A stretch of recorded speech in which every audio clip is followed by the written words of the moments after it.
Not Norman, a goldfish story.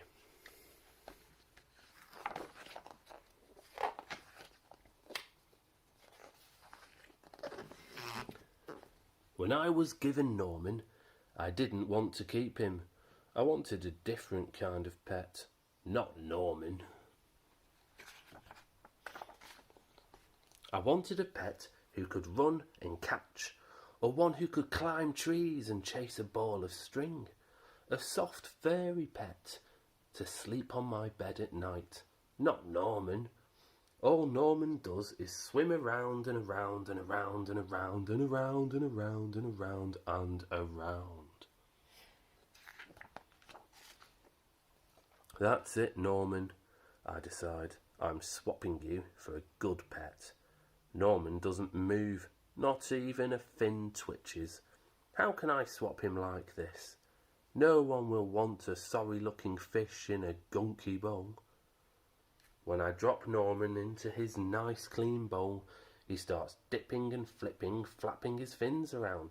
He looks so silly, I do have to laugh.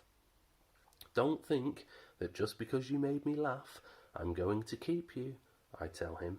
Tomorrow you're going. Norman blows a stream of bubbles. The next day, I take Norman to school with me. I plan to talk anyone into taking him. On the way there, we see my friend Will. Will has a really great dog and 7 puppies. How about swapping one of your pups for Norman, I ask. Who's Norman? Asks Will. My goldfish, I say.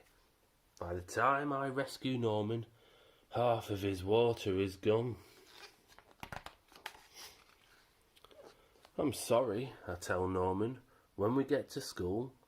I'm really sorry. He just stares at me all googly eyes. After break, I get a chance to speak to the class. Just as I start to talk about goldfish, Emily shouts, "Izzy's gone. Who let my snake loose?"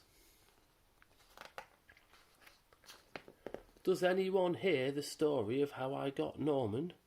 Does anyone even ask to hold his bowl? No, they're all jumping and screaming and chasing the snake. Not Norman, he's just looking at me. Thanks for listening, I tell him. That afternoon, we go to my music lesson, and as soon as it's over, I'm taking Norman back to the pet shop. I take out my tuba and begin to play. Bumba bumba bumba bumba bumba bumba boo. I glance over at Norman. He's swaying back and forth. Gloop, gloop, gloop, gloop, he mouths. Look, Norman's singing, I say. Pay attention, snaps Mr. Baker, and try to play the right notes. Mr. Baker makes me stay for extra practice. By the time my lesson is over, it's too late to go to the pet shop. Don't think that just because you like my music, I'm going to keep you, I tell Norman. He glugs. That night, I'm sound asleep when screech, scratch. What's that noise? Scratch, scratch, scratch. Yikes, there's something at the window. Then, out of the corner of my eye, I spot Norman. He isn't scared. He isn't swimming around in circles either. He glugs and gives me a little wave. I'm not alone. Together, Norman and I slide open the curtains, and it was just a broken tree branch scratching the window. Thanks for watching out for me, I tell Norman. On Saturday, I take Norman to the pet shop, just like I said I would. I look at the cats and dogs and snakes and birds, and I look at the hamsters and mice and lizards too.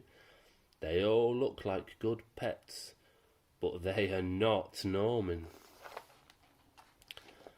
When I was given Norman, I wasn't sure I wanted to keep him. But now, even if I could pick any pet in the whole world, I wouldn't swap him. Not Norman.